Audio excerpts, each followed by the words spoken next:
Back డోర్లో డబ్బులు పెట్టొచ్చా, proxy, back door, ఇవన్నీ అందరికీ తెలుసు. హెచ్ఆర్ని మేనేజ్ చేయడం, ఇంక్లూడింగ్ పెద్ద పెద్ద కంపెనీస్, నేను కంపెనీస్ పేరు చెప్పట్లేదు కానీ ఇప్పుడు తోపు కంపెనీస్ అనుకునే చాలా కంపెనీస్ ప్రాక్సీ లేకపోతే బ్యాక్ డోర్ చేస్తాయి. ఇది నిజమా కాదా, అసలు డబ్బులు కట్టొచ్చా నమ్మి, ఏ విధంగా మనం చేయొచ్చు, దీని గురించి అసలు ఇది నిజమేనా, నిజంగా ఉన్నాయి అలాంటి ప్రాసెస్ అనేది ఉందా, అలాంటి ప్రాసెస్ ఉందా, ఈ కంప్లీట్ ఇన్ఫర్మేషన్ తెలుసుకుందాం. సో మీరు ఏమన్నా సబ్స్క్రైబ్ చేస్తే సబ్స్క్రైబ్ చేసుకోండి. మీరు ఎవరన్నా మోసపోతే డెఫినెట్గా దానికి సంబంధించిన మీరు కమెంట్ చేయండి. నేను ఈరోజు ఒక విషయం చెప్పబోతున్నాను. ₹1,50,000 నేను మోసపోయాను. ఎలాగో మీకు చెప్తా. 2016 2016 ఐ రిమెంబర్ దట్ ఇయర్ మా ఫ్యామిలీ చాలా ఫైనాన్షియల్ క్రైసిస్ వచ్చేసింది. సో చిన్నప్పటి నుంచి కూడా బాగా రిచ్ ఫ్యామిలీ కాకపోయినా బట్ అబోవ్ యావరేజ్ ఫ్యామిలీని, or middle class or average middle class, middle class or above middle class. So problem లేదు, మాకు కావాల్సిన సో లగ్జరీ లైఫ్ అనేది ఎవ్రీథింగ్ అనమాట, ప్రాబ్లం లేదు, హ్యాపీగా నడుస్తూ ఉండేది. బట్ తర్వాత ఒక కొన్ని రోజులకి విపరీతమైన ఫైనాన్షియల్ క్రైసిస్ వచ్చేసింది కొన్ని కారణాల వల్ల. మా డాడీకి 100%, ఇఫ్ అజ్యూమ్ దట్ మనకి 100% ఇన్కమ్ వస్తుంటే 100% నుంచి లిటరల్లీ 20% ఆర్ 15%కి ఇన్కమ్ అనేది, రెవెన్యూ అనేది పడిపోయింది మా డాడీ బిజినెస్. దెన్ నేను చాలా డిప్రెస్ అయిపోయాను. సో అంతకు ముందే నేను బీటెక్లో చదివేటప్పుడే 4-1లో ఉండేటప్పుడే నేను ఇంట్లో పరిస్థితిని బట్టి నేను బెంగళూరు వెళ్ళి జాబ్ చేశాను. అది మళ్ళీ చెప్తాను మీకు. ఇప్పుడు దీని గురించి ఎస్పెషల్లీ బ్యాక్ డోర్ గురించి మాట్లాడుకున్నాను కాబట్టి దాని గురించి చెప్తాను మీకు. సరే, జనరల్గా మాకు కానీ మా డాడీకి కానీ ఒక 20 లక్షలు 30 లక్షలు అవసరమైనా, ఒక 40 లక్షలు అవసరమైనా ఇంటికి వచ్చి తీసుకొచ్చి ఇచ్చేవాళ్ళు. అంటే అంత పలుకుబడి ఉన్న వ్యక్తి మా నాన్నగారు. 50 లక్షలు, ₹1,00,00,000 అయినా కానీ పరిస్థితి బాగలేనప్పుడు, పరిస్థితి బాగా డౌన్ అయిపోయింది. పరిస్థితి బాగలేనప్పుడు బిలీవ్ మీ ₹1,00,000 పుట్టలేదండి. ₹1,00,000 పుట్టల. జగతాలు చేశారు కొంతమంది. ఏమని? సొంత వాళ్ళే ఒక 10,000 డబ్బులు అడిగితే బియ్యం లేకపోతే చెప్పు పంపిస్తాము,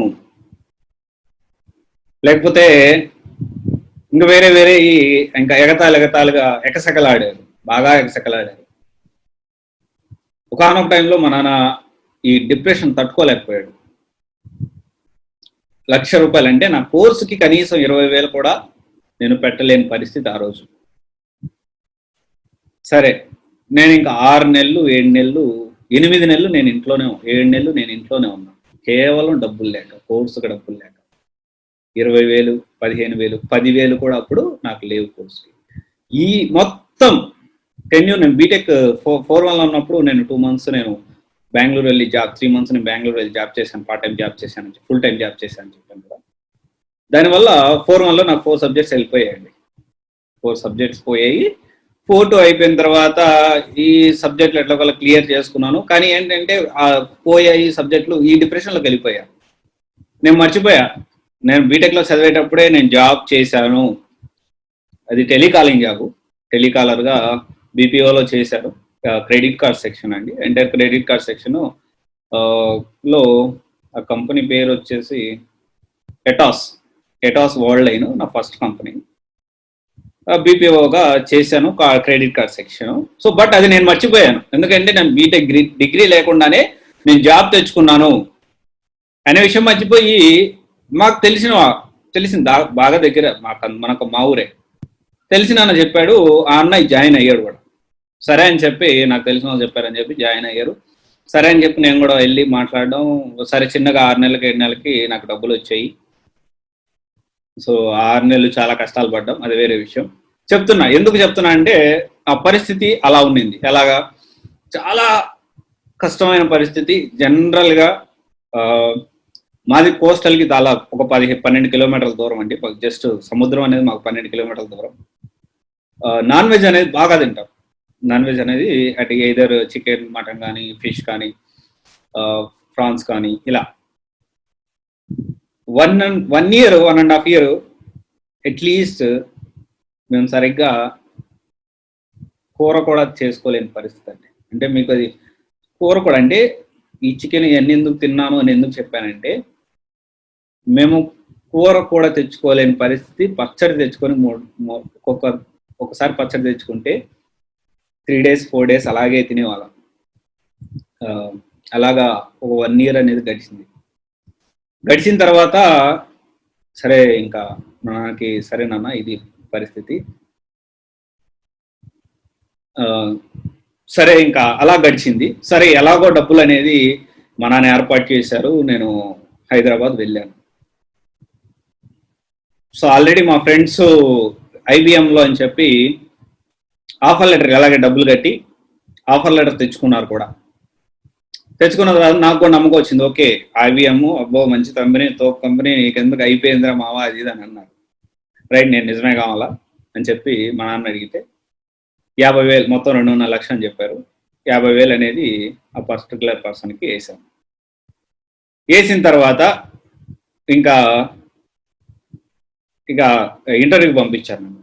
ఇంటర్వ్యూకి పంపించిన తర్వాత ఇంకప్పటికే బాగా అంటే ఇంకా ఇంటర్వ్యూకి పంపించి ఇంకా తమ్ముడు అక్కడికి వెళ్ళగానే నాకు ఫోటో తీసి పంపించేసేయి, టెంపరీ ఐడి కార్డు ఉండేది. అసలు ఆ టెంపరీ ఐడి కార్డు అని నాకు తెలియదు. అసలు ఐడి కార్డు వచ్చేసింది, ఇంటర్వ్యూ అటెండ్ అయ్యాను. ఆ ఐడి కార్డు పంపించు, అయిపోయింది ప్రాసెస్, మిగతా ప్రాసెస్ అంతా అయిపోయింది అన్నాడు. ఓకే, నిజమే కావాలా. మనం కందుకూరు మా ఊరు నుంచి వెళ్ళిన వాళ్ళం. అప్పుడు దాకా మనకి పెద్దగా అంత అవగాహన లేదు సిటీలో ఇలా మోసాలు జరుగుతాయని. మనకంత అవగాహన లేదు ఇలా సిటీలో ఇలా మోసాలు జరుగుతాయని, ఇలా ఇదంతా జరుగుతుందని. సరే ఇంకా వెళ్ళడంతో ఇంకా ఐడి కార్డు పంపిస్తాముడు అయిపోయింది ఇంకా అన్నాడు. సరే ఇంకా సరే కావాలా ఐడి కార్డు పంపించాను. పంపించిన తర్వాత ఇంకేం తమ్ముడు అయిపోయింది, రేపు పొద్దున్నే ఆఫర్ లెటర్ వస్తుంది, 1 week లో జాయినింగ్ ఉంటుంది. సో సర్టిఫికేట్లు అన్ని రెడీ చేసి పెట్టుకో, సర్టిఫికేట్ వెరిఫికేషన్ జరుగుతుంది, బ్యాక్గ్రౌండ్ వెరిఫికేషన్ జరుగుతుంది. హడావుడి చేస్తాడు. అరే నిజమే కావాలని చెప్పి నేను మా అమ్మలకు ఫోన్ చేసి హడావుడిగా సర్టిఫికేట్లు అన్ని రెడీ చేసుకొని ఇది చేసుకొని రైట్ మొత్తానికి సర్టిఫికేట్లు కానీ అప్పటికి ఓడి తీసేసుకున్నాను నేను. సో ఓడి కానీ అన్నీ అనేది రెడీగా ఉన్నాయి. రెడీగా ఉన్న తర్వాత ఇంకా అప్పుడు 2 రోజులు ఆగి సరే 3 రోజులు రేపు అన్నాడు కదా, సరే రేపు ఫోన్ చేస్తే అయిపోయింది తమ్ముడు, ఇంకేముంది రేపు, మళ్ళీ రేపు, ఈరోజు అబ్బా ఇప్పుడే మాట్లాడే తమ్ముడు ఇలా చెప్పి పాస్ అవుతానే ఉంది టైం. అరే నేను కట్టిన డబ్బులేమో 50,000 ఉన్నాయి. సో అరే ఎలాగా ఇప్పుడు ఏం చేద్దాం, ఇప్పుడు మా ఇంట్లో చెప్పే పరిస్థితి లేదు. సరే నేనేమనుకున్నా, సరే నేను మళ్ళీ ఇంకొక తెలిసిన అన్న ద్వారా ఇంకొక ₹1,00,000 జాబ్ ఇంటర్వ్యూ అంతా ఆఫర్ లెటర్ రిలీజ్ చేసినాక ₹1 ఈయను, ఆఫర్ లెటర్ రిలీజ్ చేసిన తర్వాత ఇస్తానని చెప్పి ఒక పర్సన్ని కలిశాను. అతను ఇక్కడ మైండ్ స్పేస్లోనే ఆఫీస్లో తీసుకెళ్ళగానే ఐ వాజ్ సర్ప్రైజ్. అక్కడికి వెళ్ళిన తర్వాత పెద్ద కంపెనీ మొత్తం అందరు ఉన్నారు. సో అందరూ అంటే అదొక కంపెనీ తర్వాత అందరు ఉండడం, వీళ్ళు పిలవడం, నేను వెళ్ళంగానే రైట్ వచ్చేసి అతను వచ్చి పిక్ చేసుకుని హెచ్ఆర్ వచ్చి పిక్ చేసుకుని వెళ్ళిన తర్వాత ఒక రూమ్లో ఇంటర్వ్యూ తీసుకోవడం, ఇదంతా జరిగిందనమాట. ఇదంతా జరిగేసరికి ఇంతమంది జనాలు ఉన్నారు, రైట్ ఇది మంచి కంపెనీయే అని చెప్పి అనుకోవడం. అక్కడే మళ్ళీ అక్కడక్కడే మనోడు కాఫీ హెచ్ఆర్ మంచి కాఫీ తెప్పించాడు, తాగడం. తర్వాత అయిపోయిన తర్వాత పక్క రోజు ఆ స్టోరీ 50,000 స్టోరీ అట్లా పెట్టండి చెప్తాను దాని గురించి. ₹1,00,000 కట్టిన తర్వాత ఇట్లా జరిగింది అనమాట. జరిగిన తర్వాత నాకు ఆఫర్ లెటర్ రిలీజ్ చేశారు. ఏది కంపెనీ మెయిల్ ఐడితో ఆఫర్ లెటర్ రిలీజ్ చేశారు. ఏదేంతో కంపెనీ మెయిల్ ఐడితో. ఎవరైనా నమ్ముతారు. ఇప్పుడు మన ఊరి నుంచి వెళ్ళిన వాళ్ళం కదా, డెఫినెట్గా నిజమే కావాలని నేను నమ్మాను. ఇంకా ఇట్లా అయిన తర్వాత ఆఫర్ లెటర్ రిలీజ్ చేశాడు. ఆఫర్ రిలీజ్ చేసి తమ్ముడు ₹1,00,000 కట్టేసేసి జాయిన్ అయిపో, సో శాలరీ వచ్చేసి 25,000 అని చెప్పారు. అబ్బా ఇంకేముంది, ఇంకా మంచిగా టక్ చేసి ఇక మంచిగా రెడీ అయిపోయి సెల్ఫీ ఇట్లా సెల్ఫీ అని చెప్పి ఇట్లా పెట్టాను. సో ఫస్ట్ డే ఆఫీస్ అని చెప్పి వాట్సాప్ స్టేటస్ పెట్టాను. పెట్టిన తర్వాత వెళ్ళడం జరిగింది. అక్కడికి వెళ్ళాను. పక్క రోజు వెళ్ళాను. పక్క రోజు వెళ్తే అక్కడ కంపెనీయే లేదంట. అరే ఇంతమంది జనాలు ఉన్నారు, వీళ్ళందరూ ఎవరంటే అవి వేరే కంపెనీలు అంట. అంటే నాకు అప్పుడు తెలియదు, తర్వాత తెలిసింది. ఇలా ఒక కంపెనీలో ఒక అంటే టేబుల్ వైజ్, ఈ టేబుల్ ఈ చైర్ వైజ్ వర్క్ స్పేస్ అనేది రెంట్కి ఇస్తారని చెప్పి నాకు తెలియదు. మేబీ ఇప్పుడు ఈ వీడియో చూస్తున్న ఫ్రెషర్కి అయితే తెలిసి ఉండకపోవచ్చు. ఒక కంపెనీలో ఎట్లా ఉంటుందంటే ఒక 20 చైర్లు ఉన్నాయి అనుకుందాం. 20 చైర్స్ అంటే ప్లగ్ అండ్ ప్లే కంపెనీస్ అంటారు. వర్క్ స్పేస్ ఇస్తారనమాట. 3 చైర్స్ ఒక కంపెనీ, 4 చైర్స్ ఒక కంపెనీ, అట్లా చైర్ బేసిస్ లో కంపెనీస్ అనేవి తీసుకుంటూ ఉంటాయి, స్టార్టప్స్. దాంట్లో వీళ్ళు ఒక రూమ్ తీసుకున్నారండి, అంతేనంట. అది కూడా ముందు రోజు రాత్రి, అంటే ఈరోజు డబ్బులు కట్టాను, రేపు గురించి మాట్లాడాను. ముందు రోజు రాత్రి మొత్తం ఉన్న ఒక డబ్బా కంప్యూటరు, వాళ్ళకి వస్తువులు, బిలాంగింగ్స్ అన్ని తీసుకెళ్ళిపోయారంట. అయ్యో షాక్. మరి ఇటేమో 50,000 వెళ్ళిపోయినాయి, ఇటేమో ₹1,00,000 వెళ్ళిపోయినాయి. ఇప్పుడు ఏం చేయాలా? ఇంట్లో పరిస్థితి చూస్తే తిండికి లేని పరిస్థితి. ఇప్పుడు ఏం చేయాలా అర్థం కాల. ఆ తర్వాత ఇంకా నాకు అర్థమైపోయింది సిచ్యువేషను. ఇటు వీడు చూస్తే వీడు 50,000 ఇటు పోయిండు, ఈ ₹1,00,000 ఇటు పోయిండు. ఇక అర్థం కాల, ఏం చేయాలో అర్థం కాకపోతే ఇంకా మా నాన్నకు ఫోన్ చేశాను. ఫోన్ చేసి, నాన్న ఇంకా చాలా అయిపోయింది, మోసపోయాను నేను, నువ్వు పంపించిన 1,00,000 ఇటు వీడికి కడితే వీడు మోసం చేస్తాడు, 50,000 వీడికి కడితే వీడు మోసం చేస్తాడు అని చెప్పి మా నాన్నకు ఫోన్ చేశాను. నేను ఫోన్ చేసిన తర్వాత నా లైఫ్ చేంజింగ్ మాట్లాడేవి. సో మాట్లాడుతుంటే నాకు టీఎస్ ఇప్పుడు కూడా వస్తున్నాయి. మా నాన్న ఫోన్ చేసిన తర్వాత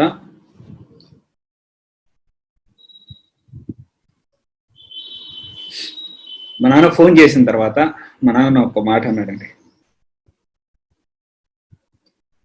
డబ్బులు పోతే పోయినీరా, నీలో రియలైజేషన్ వచ్చింది. అప్పటికే నాకు రియలైజేషన్ వచ్చింది. బీటెక్లో జనరల్గా నాకు బైక్స్ అన్నా కానీ కార్స్ అన్నా కానీ చాలా ఇష్టం. నా బీటెక్లో నాది అపాచీ బైక్ ఉండేది. నాకు చాలా ఇష్టమైన బైక్ అప్పటికి అమ్మేశాను. నేను ఇంట్లో పరిస్థితిని చూసి నాకు వద్దు నాన్న అని చెప్పి అమ్మేశాను. మా నాన్నకు ఫోన్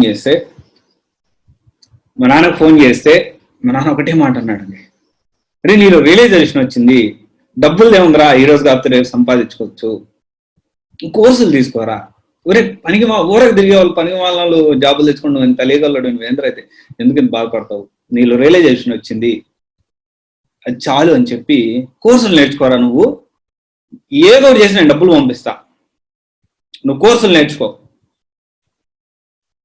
డబ్బులు నేను పంపిస్తా, డబ్బులు కొంచెం చాలు, నువ్వు కోర్సులు నేర్చుకుంటానే ఉండేదో కోర్సు, ఏదో ఉద్యోగం రాకపోద్దా, ఊరకు తిరగాలి చాలా మంది, కందుకూరు మాత్రం రావద్దు, మా ఊరు సొంత కందుకూరు మాత్రం రావద్దు, హైదరాబాద్లోనే ఉండి నువ్వు కోర్సులు నేర్చుకో అని చెప్పి అన్నాడండి. అసలు ఏం చేశాను నేను అప్పటికే, నాన్న నేను ఇంటికి వస్తాను, కూలి పని చేస్తాను, ఇట్లా మాట్లాడాను నేను. సో మా నాన్న ఈ మాటలు ఆ రోజు చెప్పాడు. That is a life turning point to me అండి. ఇంకా మా ఫ్రెండ్, నా బెస్ట్ ఫ్రెండ్, అప్పుడు దాకా జనరల్ ఫ్రెండ్, ఆ తర్వాత బెస్ట్ ఫ్రెండ్ అయ్యాడు.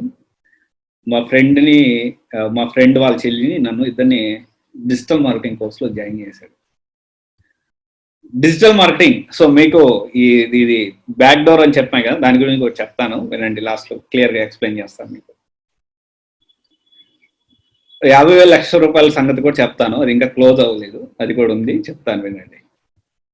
అయిపోయిన తర్వాత ఇంకా ఫస్ట్ డిజిటల్ మార్కెటింగ్ కోర్స్లో జాయిన్ అయ్యాను. That is the life turning point to me అండి. So I met Shankar sir and Kalyan sir. So ఈ రోజుకి నాకు గుర్తుంది. సో వాళ్ళు ఇచ్చిన మోటివేషన్ అన్బిలీవబుల్ అండి. సో అందుకే ఇంకా నేను ఇచ్చిన ఫీజు కానీ, నేను అప్పుడు ఎంత 25,000 ఎంత పెట్టాను, వర్త్ ఇట్ అండి. లైఫ్ చేంజింగ్, నా లైఫ్ ట్రాన్స్ఫార్మేషన్ అనేది అక్కడ స్టార్ట్ అయిందండి. ఆన్ ద డే స్టార్ట్ అయింది. ఆ తర్వాత డిజిటల్ మార్కెటింగ్ కోర్స్ నేర్చుకున్న తర్వాత మా బ్యాచ్లో 13 మెంబర్స్ ఉన్నారు, 13 మంది. 13 మందిలో ఫస్ట్ నేనే జాబ్ తెచ్చుకున్నాను. ఫస్ట్ నా జాబ్ 6,000. దెన్ ఆ తర్వాత నేను జాబ్ చేయడం, ఆ తర్వాత నాకు ఒక విషయం అర్థమైందండి ఆ రోజు. ఏంటి అంటే కోర్సులు నేర్చుకుంటే ఆ తర్వాత అది నేర్చుకున్న తర్వాత నాకు గ్రాఫిక్ డిజైనింగ్ అనేది డిజిటల్ మార్కెటింగ్ కి సపోర్ట్ రా అని చెప్పి అర్థమైంది నాకు. సరే డిజిటల్ మార్కెటింగ్ సపోర్ట్ కాబట్టి సరే నేర్చుకుందాం, ఇది కూడా ఊరికి చిన్న చిన్న వాటికి వాళ్ళని ఎందుకు ఇబ్బంది పెట్టడం, మనమే నేర్చుకుందాం అని చెప్పి నేర్చుకున్న తర్వాత నాకు వర్క్స్ రావడం, ఫ్రీలాన్స్ వర్క్స్ రావడం అప్పుడు స్టార్ట్ అయినాయి. స్టార్ట్ అయిన తర్వాత నేను ఇప్పుడు డిజిటల్ మార్కెటింగ్ నేర్చుకున్నా, తర్వాత గ్రాఫిక్ డిజైనింగ్ నేర్చుకున్నా. రైట్, ఈ రెండు అయిపోయిన తర్వాత నేను పిహెచ్పి నేర్చుకుందామని ట్రై చేశాను. సో నాకు ఇప్పుడు ఈ ఓవర్ ఆ పీరియడ్ టైంలో నాకు ఒకటి బాగా అర్థమైపోయింది. రే, కోర్సులు నేర్చుకుంటే శాలరీ పెరుగుద్ది అబ్బాయి, శాలరీ పెరిగితే ఆటోమేటిక్గా బాగా డబ్బులు సంపాదించవచ్చు అని చెప్పి ఆ రోజు నాకు బాగా అర్థమైపోయింది. ఇంకప్పటి నుంచి నేను నేర్చుకున్న కోర్సులు ప్రాక్టీస్ చేస్తా, ప్లస్ ఫ్రీలాన్స్ వర్క్స్ తెచ్చుకుంటా. సో దాని తర్వాత ఎప్పటికప్పుడు స్కిల్ని అప్గ్రేడ్ చేసుకుంటా. సో నేను ఫస్ట్ 1 year అయితే నేను కంప్లీట్గా సో ఒక బుక్ మెయింటైన్ చేసామండి. బుక్ ప్రతిరోజు డిజిటల్ మార్కెటింగ్ సంబంధించి ఒక కొత్త విషయం నేర్చుకోవాలి. That is the target. అది చిన్న విషయమైనా కావచ్చు, పెద్ద విషయమైనా కావచ్చు, ఒక్క విషయం కంపల్సరీ నేర్చుకోవాలి, చదివి ఆ బుక్లో రాసుకోవాలి. ఇప్పుడు ఆ బుక్ లేదనుకోండి, బట్ ఆ బుక్లో రాసుకున్న ప్రతి ఒక్క పాయింట్, ప్రతి ఒక్క స్ట్రాటజీ అప్పుడు నేను చాలా మార్కెటింగ్ స్ట్రాటజీ కానీ, చాలా కేస్ స్టడీస్ కానీ, వరల్డ్ వైడ్గా మార్కెటింగ్ స్ట్రాటజీ ఎలా ఉండేది, చాలా డిఫరెంట్ కేస్ స్టడీస్ అని చాలా స్టడీ చేశాను. 1 year, ఫస్ట్ 1 year మాత్రం చాలా నాలెడ్జ్ గెయిన్ చేశాను. ప్రతిరోజు ఒక బుక్, ఒక కొత్త విషయం నేర్చుకోవడం అప్పుడు నేర్చుకున్నాను. ఆ తర్వాత నాకు బాగా అర్థమైపోయింది, కోర్సులు నేర్చుకుంటే బాగా డబ్బులు వస్తాయి అబ్బాయి అని చెప్పి అర్థమైంది. అట్లా నేర్చుకుంటా డిజిటల్ మార్కెటింగ్, తర్వాత గూగుల్ యాడ్స్ ఎక్స్పర్ట్ అయ్యాను, తర్వాత ఎఫ్బి యాడ్స్ ఎక్స్పర్ట్ అయ్యాను, తర్వాత యూట్యూబ్ యాడ్స్ ఎక్స్పర్ట్ అయ్యాను. యూట్యూబ్ ఛానల్స్ మెయింటైన్ చేస్తాను, చాలా పెద్ద ఐఏఎస్ ఇన్స్టిట్యూట్కి కూడా మెయింటైన్ చేస్తున్నాను నేను. అది కాకుండా బ్యాక్గ్రౌండ్ వేరే ఛానల్స్ కూడా మెయింటైన్ చేశాను. సో చాలా మందికి ఐఏఎస్ ఫ్యాకల్టీస్కి సపోర్ట్ ఇచ్చాను. సో చాలా మంది పర్సనల్ బ్రాండింగ్ చేశాను. ఇలా చేసుకుంటూ వచ్చాను. సో అలాగా మీన్స్టాక్ పైథాన్ డెవలపర్. ఈరోజు నా మీద నాకు నమ్మకం ఏంటి అంటే, ఈరోజు నేను జాబ్ రిజైన్ చేశాను. నేను జాబ్ రిజైన్ చేసే ముందు so I was earning around 80,000 అండి. సో అంటే జాబ్ కాకుండా నేను ఫ్రీలాన్స్ వర్క్స్ 5-6 ప్రాజెక్ట్స్ అనేది హ్యాండిల్ చేసామండి. ఇప్పుడు 7 ప్రాజెక్ట్స్ హ్యాండిల్ చేస్తున్నాను. జాబ్ అయితే రిజైన్ చేశాను. రైట్, ఈ మీకు బ్యాక్ ఎండ్ గురించి కూడా చెప్తాను చెప్పాను కదా, డెఫినెట్గా చెప్తాను, వెయిట్ చేయండి. ఇప్పుడు 50,000 లక్ష రూపాయలు ఏమైందో చెప్తాను మీకు. 50,000 మా ఫ్రెండ్స్ నేను వెళ్తే గోల్ చేస్తానని చెప్పి నాకు చెప్పకుండా వెళ్ళిపోయి, అంటే మా ఫ్రెండ్స్ ఎవరైతే ఆల్రెడీ ఆఫర్ లెటర్ వచ్చింది ఐబిఎంలో జాయిన్ అవుతా అన్నారో వాళ్ళు ఎవరికి ఆఫర్ జాయిన్ అవ్వాలి. అప్పటికి నెల అయిపోయింది, జాయిన్ అవ్వాలి. వాళ్ళు మోసం చేశాను వాళ్ళకి అర్థమైంది, వీళ్ళు వెళ్ళడం, వాళ్ళ ఇంటికి వెళ్ళడం. కానీ నన్ను తీసుకెళ్తే ఎక్కడ నేను వాళ్ళకి గొడవ పెట్టేస్తానేమో, వాడు ఇచ్చే డబ్బులు ఇయ్యడేమో అని చెప్పి నాకు చెప్పకుండా వెళ్ళిపోయారు. సరే నేనేం చేశాను, మా బెస్ట్ ఫ్రెండ్ మా ఊర్లో ఒక అతను ఉంటే, మనోడు ఇట్లా సిమ్ ట్రేస్ చేయడం జరిగింది. ఇద్దరు సిమ్ ₹1,00,000, 50,000, ఇద్దరిది సిమ్ ట్రేస్ చేయడం, వాళ్ళ ఆల్టర్నేట్ నెంబర్స్, వాళ్ళ అడ్రస్ మొత్తం ట్రేస్ చేసేసాడు మావాడు. అతని పేరు చెప్పను నేను. సో అతను చేసిన తర్వాత వాళ్ళ ఆల్టర్నేట్ అడ్రస్, వాళ్ళ ఆల్టర్నేట్ ఫోన్ నెంబరు అన్నీ తెలిసిన తర్వాత 50,000 దగ్గరికి నేను వెళ్ళా. 50,000 దగ్గరికి వెళ్ళి లిటరల్లీ ఒక బీభత్సమైన రచ్చ చేశాను. సో అది చెప్పలే, సో టైం వచ్చినప్పుడు చెప్తాను. బాగా బెదిరించేసాను. సో ఇంటికి వెళ్ళేసి బాగా గొడవ పెట్టేసుకొని బాగా బెదిరించేసాను, చంపేస్తాను అది ఇది అన్నట్టు బాగా భయపెట్టేసేసి, లేకపోతే నేను చేస్తాను అన్నట్టు బాగా బెదిరించేసి బాగా గోల్ చేస్తే 15,000, 20,000 వచ్చాయండి. 20,000 ఉదయం నుంచి కూర్చుంటే మధ్యాహ్నం 3ంటికి 20,000 తీసుకొచ్చి ఇచ్చాడు. ఈ ₹1,00,000 వాడైతే వాళ్ళ ఇంటికి, మీ ఊర్లో మంచి ఫ్లెక్సీలు వేపిస్తాను అబ్బాయి, ఇట్లా మోసం చేసావని అది ఇది అని చెప్పి వాడిని బెదరగొట్టి అటు చేసి భయపెట్టి, నేను మా అమ్మ కలిసి బాగా భయపెట్టేసిన తర్వాత మా డబ్బులు మాకు ఇచ్చేసాడు. ఇలాగా ఈ ₹1,00,000 ఈ 20,000 ఈ 1,20,000 సరే నాన్న డబ్బులు వచ్చేసాయి నాన్న 30,000 రాలేదు ఈ 1,00,000 ఇంత వచ్చేసాయి అని చెప్పి అమౌంట్ 15,000 20,000 కరెక్ట్ గుర్తులేదు మా డాడీకి వేశాను నేను. మా డాడీకి వేస్తానని ఫోన్ చేస్తే మా నాన్న అన్నారు లేదులేరా ఏ కోర్సులు పెట్టుకొని కోర్సులు నేర్చుకో, నువ్వు ఎన్ని రోజులు కోర్సులు నేర్చుకుంటూ నేర్చుకో, ఎలాగో అంటే అంతకు ముందు అప్పటికి ఇంకా డబ్బులు రాలేదు, అప్పటికే మా నాన్న అన్నాడు నువ్వు ఏ కోర్సులు నేర్చుకుంటావు డబ్బులు నేను పంపిస్తాను. సో ఇలాగా ఈ 1,00,000 వచ్చిన తర్వాత ఆ డబ్బులు అట్లానే పెట్టుకొని పల్సర్ పాత పల్సర్ సెకండ్ హ్యాండ్లో 20,000 పల్సర్ కొనుక్కొని 22,000కి 23,000కి ల్యాప్టాప్ కొని 25,000కి కోర్స్ తీసుకొని నా టార్గెట్ ఏంటి అంటే ఈ 1,15,000 1,20,000 ఈ డబ్బులు అయిపోయే లోపల నేను జాబ్ తెచ్చుకోవాలి నా టార్గెట్ అనమాట. బండి ఎందుకు బండి తీసుకున్నానంటే ఇంటర్వ్యూస్కి తిరగడానికి బండి అనేది చాలా అవసరం. ల్యాప్టాప్ ఎందుకు తీసుకున్నా అంటే వర్క్ ప్రాక్టీస్ చేయడం, అప్పటిదాకా నాకు ల్యాప్టాప్ లేదు, మెకానికల్ ఇంజనీర్ కాబట్టి నాకు ల్యాప్టాప్ లేదు, సో ప్రాక్టీస్ చేయాలి కాబట్టి ల్యాప్టాప్ తీసుకున్నాను. 25,000 కోర్సు కట్టాను. ఇంకా మిగతా డబ్బులు అయిపోయే లోపల నేను జాబ్ తెచ్చుకోవాలి నా టార్గెట్ అండి. అది నా టార్గెట్ పెట్టుకున్నాను. కరెక్ట్గా 45 డేస్లో నా ఫస్ట్ శాలరీ 6,000 నేను ఎర్న్ చేశాను.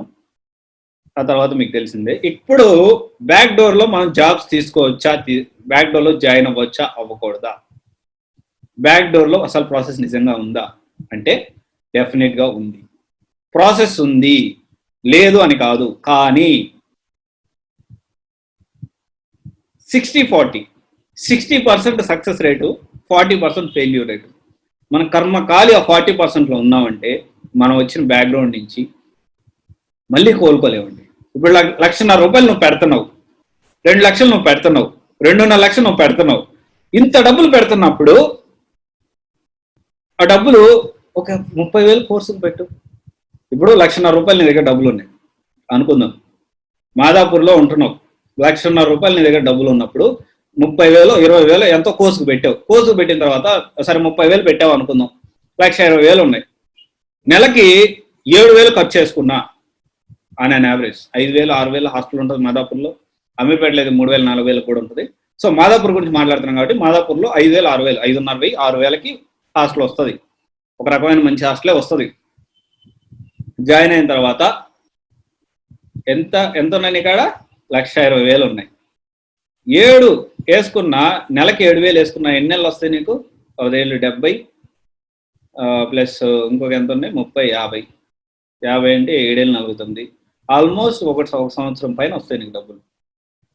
10,000 వేసుకున్నా కానీ ఖర్చులకి నీకు 1,20,000 అంటే సంవత్సరం 10 నెలలు వస్తాయి. ఇప్పుడు చూడండి, 10 నెలల్లో నువ్వు కోర్స్ నేర్చుకొని అది ప్రాక్టీస్ చేసి జాబ్ తెచ్చుకోలేవా? నీకు అట్లీస్ట్ డెఫినెట్గా తెచ్చుకోగలుగుతావు. కరెక్ట్గా 3 నెలలు 4 నెలలు మనసు పెట్టావంటే 4 ఇంటర్వ్యూస్ వరుసగా తిరిగావంటే 5వ ఇంటర్వ్యూ క్రాక్ చేస్తావు అబ్బాయి. సరే ఫస్ట్ ఇనిషియల్గా మనం 10,000 50,000 60,000 సంపాదించలేకపోయినా 10,000 అయితే సంపాదిస్తాం కదా, 15,000 అయితే సంపాదిస్తాం కదా, స్టార్టింగ్ శాలరీ సరిపోతుంది కదా. ఇక్కడ జాయిన్ అయ్యి బ్యాక్ డోర్లో జాయిన్ అయ్యి మోసపోయే దానికంటే ఇది చాలా ఉత్తమమైన పని. నేను ఎక్స్పీరియన్స్ అయిన తర్వాత చెప్తున్నా, నేను ఊరికే ఏదో వేగ్గా చెప్పట్లా, నేను చాలా క్లోజ్గా ఆ పరిస్థితి నేను ఫేస్ చేశాను కాబట్టి చెప్తున్నా. బ్యాక్ డోర్ అనేది ప్రాక్సీ అనేది ప్రిఫర్ చేయొద్దు. ప్రిఫర్ చేశారంటే ఇప్పుడు దాంట్లో అది కూడా చెప్తున్నా, ఫ్యాక్ట్ చెప్తున్నా, 60% సక్సెస్ రేట్ ఉంది దాంట్లో కూడా. కర్మ ఖాళీ 40%లో నువ్వు ఉన్నావంటే మనం ఉండే పరిస్థితిని ఆలోచించుకొని మనం స్టెప్ తీసుకోవాలి. మన బ్యాక్గ్రౌండ్ ఏంటి దాన్ని బట్టి మనం స్టెప్ తీసుకోవాలి. సో ఆలోచించండి, ప్రతి ఒక్కరు ఆలోచించండి. సో నేనైతే ఈ ప్రాబ్లం ఫేస్ చేశాను. సో అందుకే నేను ప్రాక్సీ అస్సలు ఎంకరేజ్ చేయను. తెలిసిన వాళ్ళు లేరా అంటే ఉన్నారు, బట్ అది wrong short cut method. Plus 60-40 ఆ 40%లో మనం ఎప్పుడూ ఉండొద్దు. మనం ఒకవేళ కర్మకాలి ఆ 40%లో ఉన్నామంటే అనుకోవచ్చు. చాలా మంది నేను ఇప్పుడు జాయిన్ అయిపోతాను 3 లక్షలు కట్టి జాయిన్ అవుతావు, బాగానే ఉంది. 1 మంత్ తర్వాత నీకు ఎక్స్పీరియన్స్ లేదు, నువ్వు ఫేక్ పెట్టు లేకపోతే ఎట్లా ఎల్లుంటావు, నువ్వు వర్క్ లేదని వాడికి తెలిసిందంటే బయటికి గెంటేస్తాడు, దాక్షణం గెంటేస్తాడు. కరెక్ట్గా 1 వీక్ 10 డేస్లో తెలిసిపోతుంది మన దగ్గర వర్క్ ఉందా లేదని. గెంటేస్తే డబ్బులు పోయి, అటు పరువు పోయి, అప్పటికే అందరికి చెప్పుకుంటూ నేను జాబ్ వచ్చేసింది అది ఇదని, అటు పరువు పోయి వద్దు. సో అంటే ఆలోచించుకోండి మీరే. మీకు చెప్పేంత టోని కాదు డెఫినెట్గా. సో ప్రతి ఒక్కరికి అందులో ఉడుకు రక్తం బీటెక్ అయిపోయిన తర్వాత ఎట్లుంటుంది అంటే ఇక మనం ఏదైనా పీకేద్దాం పొడిచేద్దాం. అంటే మనకి చాలా వరకు ఏంటంటే మెంటాలిటీ, స్టూడెంట్ సైకాలజీ ఎట్లా ఉంటుందంటే ఈజీగా వస్తుంది కదా అనుకుంటారు, కానీ ఎంత ఈజీగా ఆలోచించండి. సో ఎవరైనా కానీ ఈ ప్రాసెస్లో మీ ఫ్రెండ్స్ వెళ్తున్నా ప్రిఫర్ చేయొద్దు, మీరు బాధపడద్దు, మీ పేరెంట్స్ని బాధ పెట్టద్దు. Right? So thank you guys. So ఈ వీడియో చెప్పేటప్పుడు చాలా ఎమోషనల్ అయ్యాను, బట్ ఆ సిచ్యువేషన్స్ అలాంటివి, ఇంకా చాలా దారుణమైన సిచ్యువేషన్స్ నేను ఫేస్ చేశాను. నేను కమింగ్ డేస్లో అది కూడా చెప్తాను, ఎలా ఫేస్ చేశాను, ఏమేమి ప్రాబ్లమ్స్ ఫేస్ చేశాను అనేది కూడా మీకు చెప్తాను. డెఫినెట్గా నేను ఫేస్ చేశాను కాబట్టి మీరు ఆ తప్పులు మీరు చేయొద్దు. సో అందరూ అంటారు అది ఓకే, నేను మెకానికల్ ఇంజనీర్, ఆ తర్వాత ఈ క్వాలిఫికేషన్స్ అని ఈ కోర్సెస్ అనేవి నేర్చుకున్నాను. ఎవరన్నా నన్ను అడిగితే నువ్వేం చదివావురా అంటే నేను నా జీవితాన్ని చదివానని చెప్తాను. అన్నిటికంటే నేను జీవితాన్ని చదివాను నేను. Right? So thank you guys, this is Vanya signing.